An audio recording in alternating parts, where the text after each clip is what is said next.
On November 15, 1315, a Habsburg army marched into a narrow alpine pass near Lake Ageri in central Switzerland. It was not expecting resistance. The force numbered roughly 9,000 men, including close to 2,000 mounted knights, the most advanced military component of medieval Europe. They were heavily armored, professionally trained, and drawn from the nobility of the Habsburg domains. Opposing them were approximately 1,500 men from the forest cantons of Uri, Schwyz, and Unterwalden. They were farmers. They had no cavalry, no plate armor, no formal command hierarchy. By every standard measure of medieval warfare, this confrontation should have ended immediately and decisively in Habsburg victory. It did not, because the battle was decided before contact was made. The geography of Morgarten formed a natural kill zone. To one side lay the cold waters of Lake Ageri. To the other rose steep forested slopes. Between them ran a narrow track,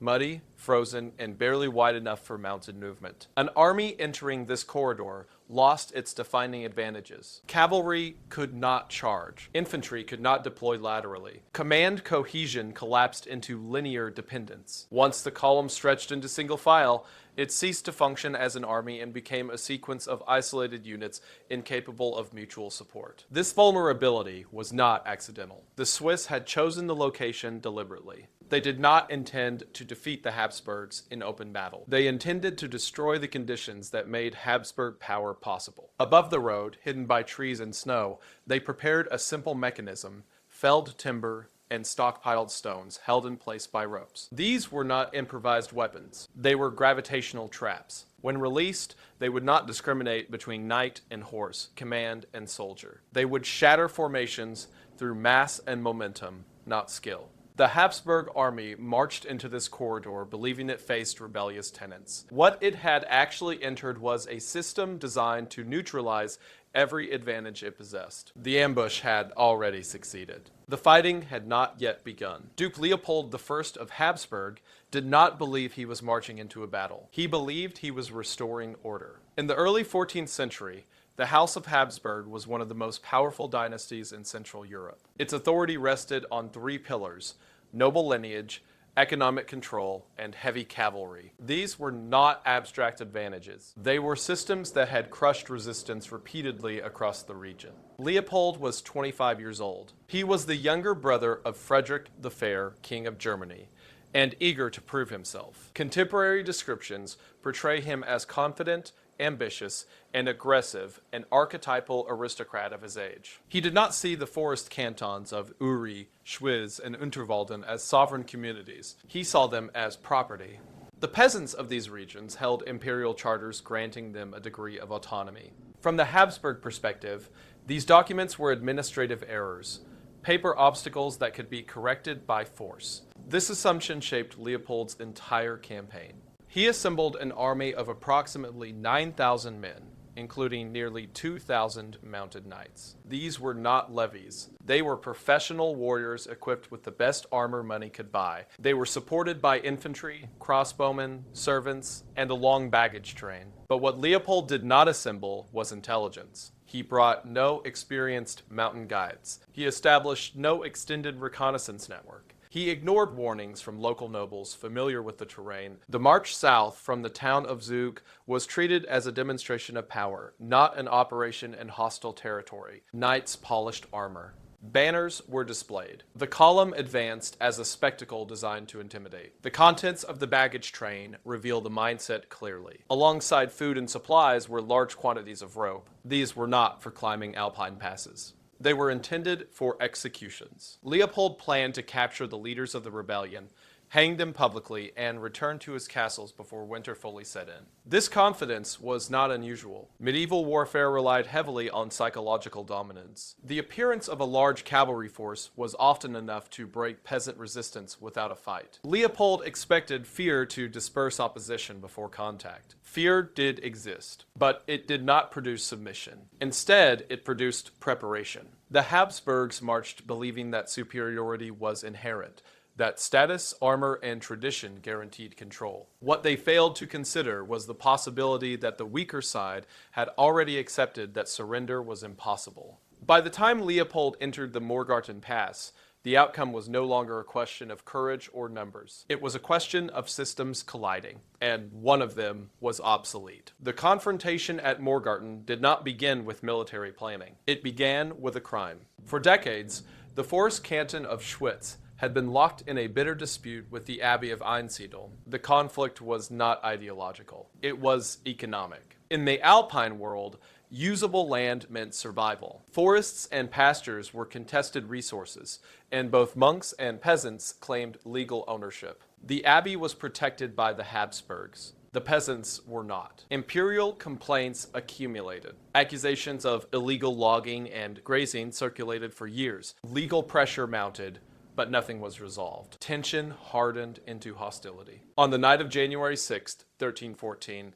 Epiphany, a group of men from Schwyz crossed a line that could not be uncrossed. Led by their local leader, they raided the Abbey of Einsiedeln. This was not a symbolic protest. The raiders broke into the complex, looted supplies, drank sacramental wine, destroyed property, and desecrated religious spaces. More importantly, they took monks hostage. In the medieval world, this act was catastrophic. An attack on a monastery was not treated as rebellion. It was treated as an assault on God. The response was immediate and absolute. At the urging of the Habsburgs, the church placed Schwyz under interdict. No masses could be held. No marriages could be blessed. No children could be baptized. The dead could not be buried in consecrated ground. To a deeply religious society, this was spiritual annihilation. The punishment did not stop there. When the cantons of Uri and Unterwalden refused to abandon Schwyz, the interdict was expanded to include them as well. Together, the three forest cantons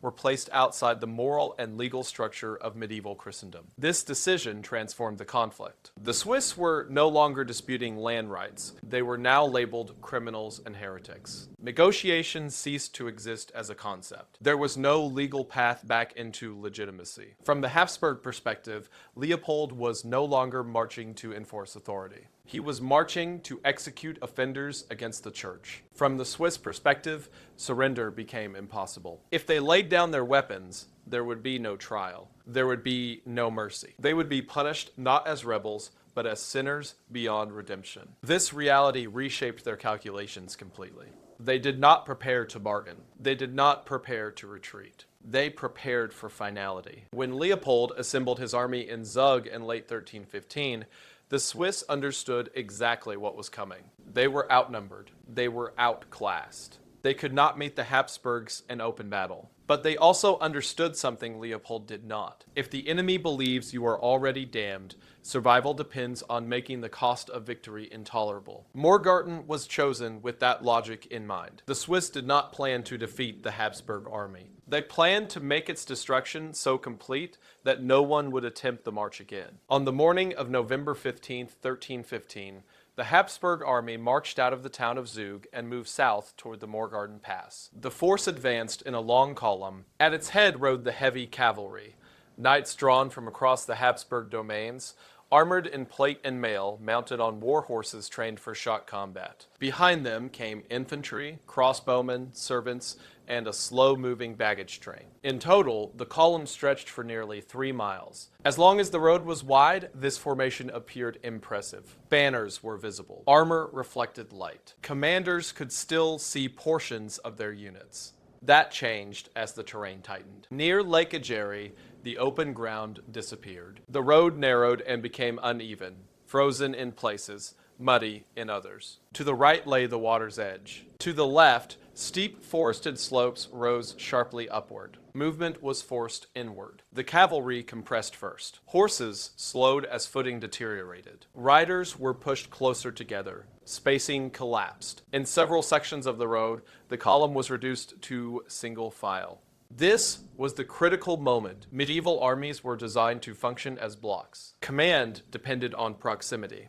Momentum depended on space. Once stretched into a narrow line, the army no longer operated as a unified force. It became a sequence of disconnected segments. If the front halted, everything behind it halted. If the center broke, the rear could not assist. If panic began at any point, it propagated forward and backward without control. Despite this, Leopold pressed on. He expected resistance to appear on open ground, where his knights could deploy charge, and end the confrontation quickly. The idea that the enemy would refuse a conventional battle did not register. Warnings were ignored. Local nobles familiar with the pass advised caution. A court fool, according to later accounts, summarized the problem succinctly. The Habsburgs had planned how to enter the country, but not how to leave it. Leopold dismissed these concerns. In his experience, peasants did not set traps. They fled. By mid-morning, the vanguard of the Habsburg column had advanced deep into the narrow corridor between mountain and lake. The rear was still entering the pass. Turning back was no longer possible. The army was fully committed. Above the road, the Swiss waited. They did not signal. They did not challenge. They did not negotiate. They waited until the column was so deeply embedded that movement in any direction became physically impossible. Only then did they act. The attack at Morgarten did not begin with a charge.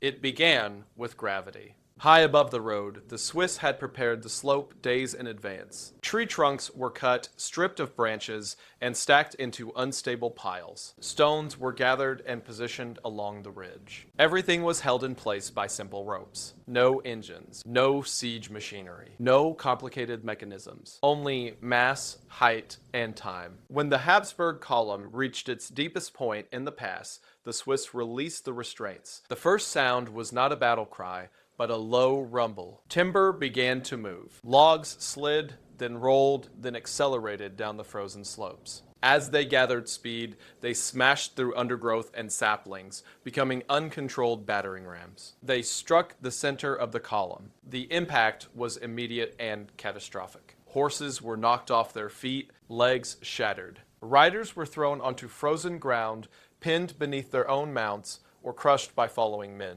Armor that had been designed to deflect blades offered no protection against blood force. Formation collapsed in seconds. The road ahead was blocked by a wall of debris. The vanguard could not advance. The rear, unaware of what had happened, continued to press forward. Thousands of men compressed into a narrowing space, pushing against one another without understanding why movement had stopped. Then the stones fell. Boulders the size of barrels bounced down the slope, striking helmets, shields, and bodies with overwhelming force. Plate armor, a triumph of medieval engineering, was built to resist cutting and piercing. It was not designed to absorb kinetic energy. A falling stone did not need to penetrate armor to kill. It dented breastplates inward, crushing ribs and collapsing lungs. Helmets deformed, fracturing skulls beneath. Men died without seeing an enemy. Command ceased to exist. Orders could not be heard. Signals were meaningless. Officers were pinned, injured, or dead. Horses panicked, rearing and kicking, trampling men already on the ground. The Habsburg army was no longer fighting. It was trapped. At the front, the path was blocked. At the rear, the press of bodies made retreat impossible. To the right lay the freezing waters of Lake Agerie. To the left rose slopes too steep to climb under fire. The column had become a stationary target. Only after the formation had been broken did the Swiss descend. They did not advance in ranks. They ran down the slopes using crude spiked footwear that gave them traction on ice and mud. While the knights below struggled to stand, the attackers moved with speed and control. This was no longer a battle between forces. It was an execution carried out in stages. The ambush had achieved its primary objective. The Habsburgs had lost cohesion, mobility, and command. What remained was close-range killing. The decisive phase of the Battle of Morgarten began only after the Habsburg army had already been neutralized. The ambush was not designed to win the battle by itself. It was designed to strip the knights of everything that made them dangerous. Once formation, mobility, and command had collapsed, the Swiss descended to finish what gravity had started. They did not carry swords. They carried halberd. The halberd was not a refined weapon. It was a tool built from necessity.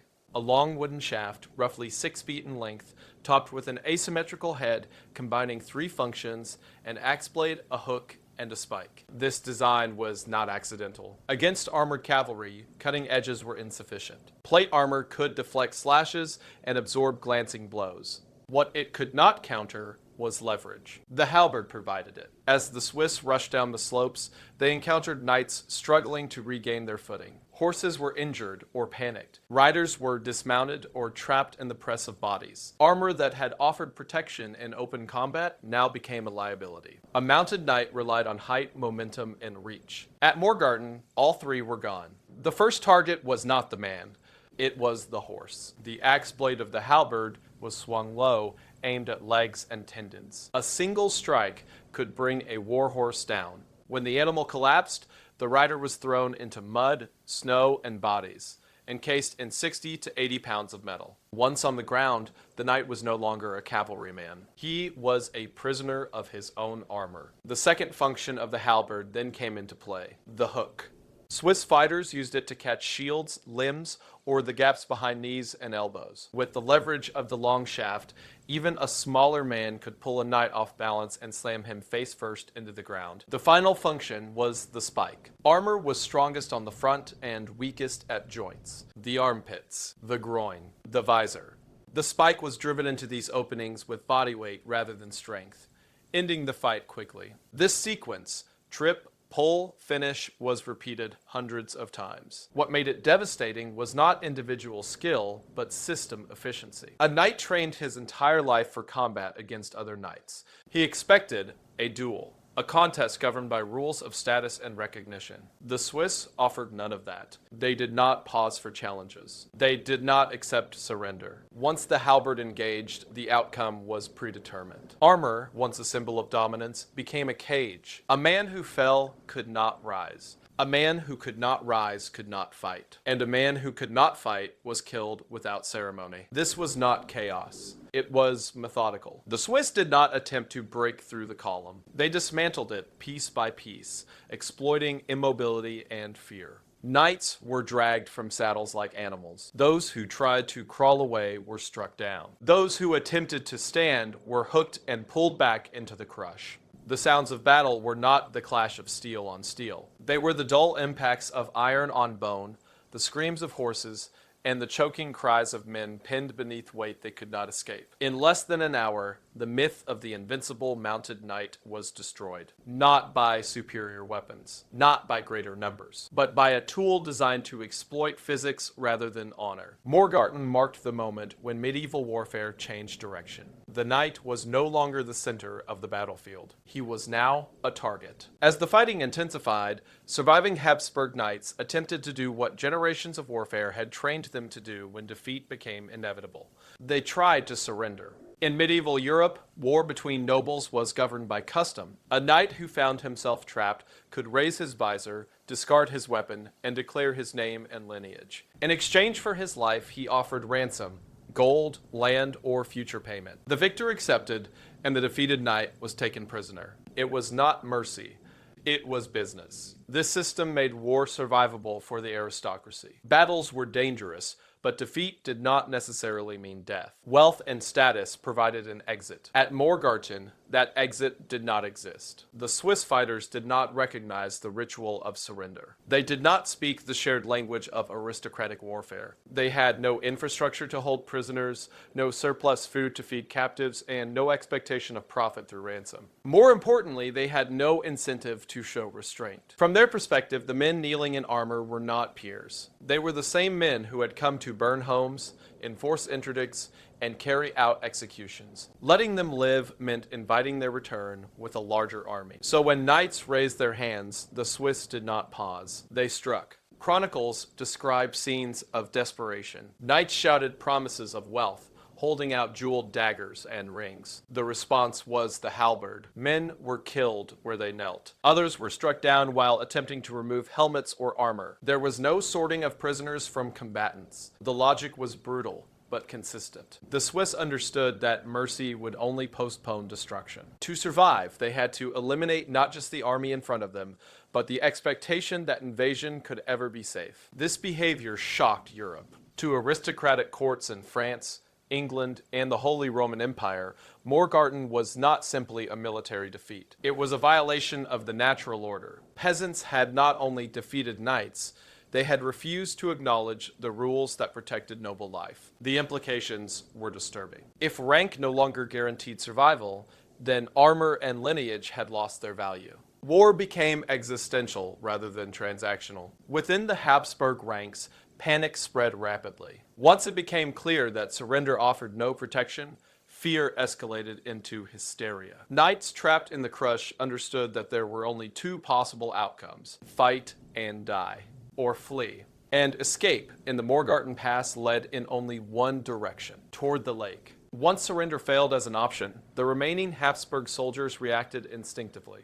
They tried to escape, but the geography of the Morgarten Pass allowed only one apparent exit. The road behind them was blocked by the crush of their own army. The slopes to the left were too steep to climb under pressure and attack. That left the lake. As the Swiss continued to advance downhill, panic spread through the trapped column. Men were pushed backward by force rather than choice. Knights lost footing on the icy road and fell. Others were physically shoved aside by those behind them. Hundreds were forced off the edge and into Lake Egeri. In summer, the water might have offered a chance of survival. In November, it was lethal. The temperature shocked the breath from anyone who entered. Muscles seized. Coordination vanished. But the water itself was only part of the problem. The weight was decisive. A fully equipped knight carried between 60 and 80 pounds of armor, layered over padded clothing and combined with weapons. On land, trained men could fight and run under this load. In water, it became an anchor. Those who fell did not swim. They sank. Chronicles describe the surface of the lake churning with men and horses. Wounded animals thrashed in the shallows, kicking riders beneath the surface. Knights struggled to unfasten buckles with frozen fingers, dragging one another down in desperation. Medieval armor was complex. Removing it required assistance and time. Neither existed. Air ran out quickly. Bubbles rose to the surface, then silence. Along the shoreline, the bodies of horses and men accumulated. The water, normally clear, was stained pink for long stretches. The lake had become a mass grave created not by weapons, but by physics. This final phase of the battle required no further effort from the Swiss. The terrain completed the destruction. What had begun as an attempt to flee turned into the most concentrated loss of life of the entire engagement. Knights who had survived the ambush and the halberds drowned within yards of safety. By early afternoon, resistance collapsed entirely. The fighting stopped not because one side surrendered, but because there was no one left capable of fighting. When the fighting at Morgarten ended, what remained was silence. The narrow road along Lake Egeri was littered with smashed wagons, dead horses, and bodies crushed into mud and snow. Armor lay twisted and broken. Shields were split. Weapons were scattered where men had dropped them while trying to escape. The scale of the losses was unprecedented. Contemporary accounts vary, but most agree that the Habsburg army lost close to 2,000 men. Among them were counts, barons, and knights drawn from the core of the Austrian nobility. Entire retinues were wiped out. Families lost multiple heirs in a single morning. The Swiss losses were negligible. Chronicles consistently report casualties in the range of a dozen men, not hundreds, not scores, a handful. This disparity stunned Europe. News of the disaster traveled quickly. Survivors who reached Zug carried more than wounds. They carried stories that sounded implausible even to trained soldiers. They spoke of peasants who did not retreat, who did not negotiate, and who killed without regard for rank. They described an enemy that could not be intimidated. For the House of Habsburg, the damage went beyond manpower. The defeat struck at the foundation of their authority. Heavy cavalry had failed. Noble lineage had offered no protection. Wealth had not purchased survival. The assumption that aristocratic armies could crush local resistance by sheer presence was broken. Duke Leopold himself survived, but narrowly. Accounts describe him fleeing the battlefield under guard, shaken and visibly distraught. The confident commander who had marched south expecting obedience returned north as a fugitive. His army was gone. The shock reverberated through aristocratic courts across Europe. Morgarten was not interpreted as an unlucky defeat. It was understood as a warning. If peasants could destroy knights so completely, then the existing military order was no longer stable. For the forest cantons, the victory ensured immediate survival. No Habsburg force attempted the same route again. The cost had been made unmistakably clear. Morgarten did not end Habsburg ambitions in the region, but it ended the illusion that such ambitions could be enforced without consequence. The balance of fear had shifted. The Battle of Morgarten did not end with survival. It began a transformation. In the weeks after the battle, the Swiss did not disperse. They stripped the battlefield.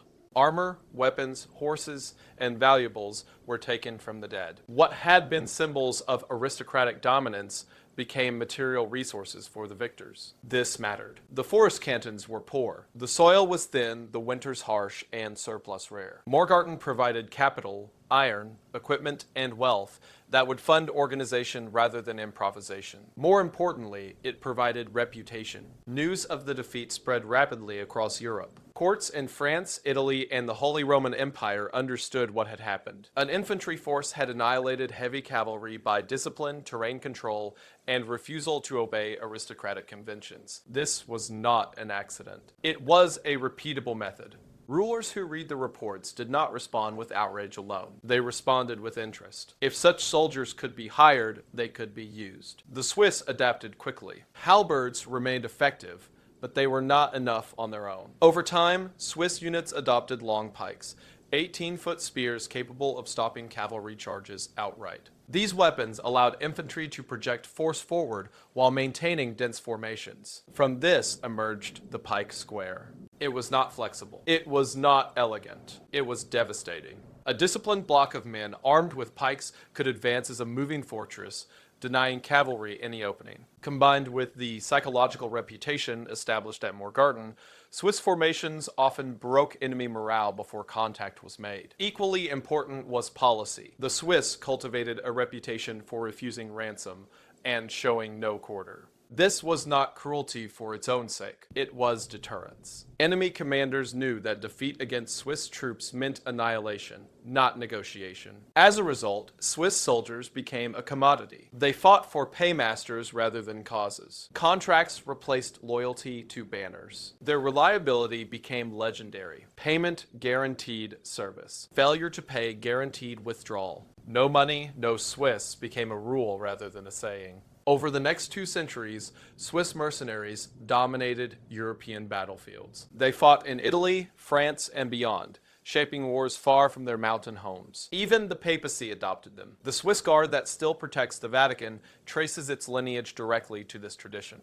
Morgarten did not merely save the forest cantons. It created a military export industry. The peasants who had once been hunted by knights now sold protection to kings. The balance of power had not returned to normal. It had been permanently altered. The Battle of Morgarten was not remembered because of heroism. It was remembered because it broke assumptions. For centuries, medieval warfare had operated on a stable hierarchy. Heavy cavalry dominated infantry. Nobility dominated peasantry. Wealth, armor, and lineage translated directly into battlefield power. Morgarten shattered that logic in a single morning. The Swiss victory did not rely on superior courage or numerical strength. It relied on refusing to fight the war the enemy expected. Terrain was chosen deliberately. Timing was controlled. Physics replaced chivalry. Systems replaced individuals. This pattern did not end in 1315. It repeated. Throughout history, smaller forces have defeated stronger ones by denying advantages. At Morgarten,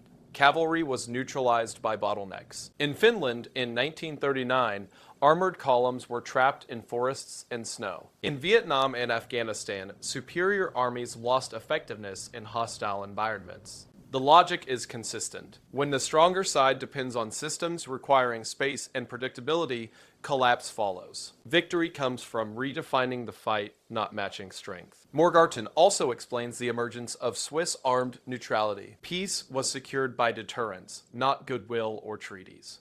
Switzerland became a fortress society rather than an empire. Today, the Morgarten Pass is quiet. A modest monument marks the site. Beneath the calm lies a permanent shift in power. Physics, organization, and adaptation determined the outcome. The knights believed history favored them, but adaptation proved otherwise. Morgarten did not change Europe overnight, but it changed what Europe could no longer pretend. After 1315, heavy cavalry did not disappear. Knights continued to dominate battlefields for generations, but the illusion of inevitability was gone. Power was no longer assumed permanent because it had existed before. Morgarten proved military dominance was conditional. It depended on terrain. It depended on logistics. It depended on whether the enemy accepted your rules. The Habsburg defeat revealed a problem for the medieval order. Hierarchy functions only when both sides agree to it. The Swiss refused that agreement. They did not challenge noble status. They ignored it. That distinction mattered. The battle showed brutality could be strategic, not emotional. Refusing prisoners was not rage, but a signal. It warned invasion meant irreversible loss, not negotiation. This reshaped future risk calculations in the region. This is why Morgarten endured in memory, not as a heroic legend or patriotic myth, but as a warning. Smaller societies could survive by making conquest expensive. Survival came through deterrence, not expansion. Centuries later, Switzerland formalized this logic into doctrine. Armed neutrality was born from experience, not idealism. Morgarten was its first proof of concept. Today, the pass is quiet and ordinary, but the lesson remains unchanged. Power belongs to those who understand and destroy its conditions.